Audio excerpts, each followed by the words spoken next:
তোমার আজকে 15-20 দিন যাবত বাড়িতে কারেন্ট নাই। তারপরে বিশালগড় যে আমরা মেন যে হেড অফিস কারেন্টের ওইখানে গেলাম। যাওয়ার পরে প্রথমে লালসুমরা কারেন্ট অফিসে কল করছি। ওইখান থেকে তারা 2-3 জন লোক আইসে আইসিরা সামনে একটু ওইখানে ঘোড়ার মধ্যে টাইট দিয়েছিরা গেছে গা, ঠিক হয়ে গেছে গা, ঠিক হয়ে গেছে গা। এরপরে তারা ঠিক করে গেছে, কিন্তু ঠিক হয়েছে না। আমি আবার গেছি বিশালগড় ইলেকট্রিক অফিসে গেছি, গিয়ে ইডিওর সাথে কথা বলছি।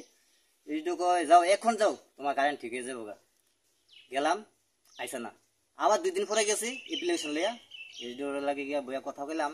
ও এখনো গেছে না, ঠিক তো অফিসটা জানি কি করে ইয়ে কইয়া ও যাও, অখন যাও, অখন যাইতেছে কারেন্ট। আমি স্যার অ্যাপ্লিকেশন লাগবো নি? না অ্যাপ্লিকেশন লাগতো না, আমি এখন লোক পাঠাইতেছি। এখন কইতে কইতে আজকে 1 সপ্তাহ গেছে, এখন পর্যন্ত লোক আইসে না। আমার বাতিজার পরীক্ষা আছে, পড়তে পারতেছে না কারেন্টের লেগা।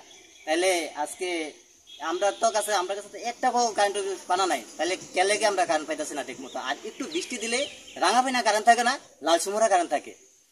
কি কি কাজ করতেছে হেরা? আর এইচডু তাই কি কাজ করতেছে? তাই কি বই বই অফিসে ঘুমা? তাই গভর্নমেন্ট কি তাই এলাকানি বানাই রাখছে? এখানে মানুষের সমস্যার সমাধান দূর করতে পারতেছে না। তাই কে লেগে বই তাই কথা শুনে না তাই স্টাফ? যদি আমার কথা আর কি। এখন আমার লাইন যেতে কিভাবে, আমি ইমার্জেন্সি আমার লাইন লাগে, আপনারা ব্যবস্থা করেন। এটা হচ্ছে আপনার 4 নম্বর ওয়ার্ড, আগে 5 নম্বর আসলে এখন ভাইঙ্গা 4 নম্বর হয়েছে।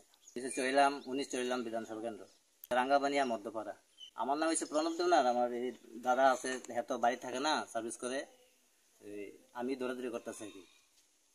এখন তো কারেন্ট তো চাইতেছে, আমার সমস্যা তো সমাধান দূর হয়ে এটা ঠিক করেন আর কি আপনারা।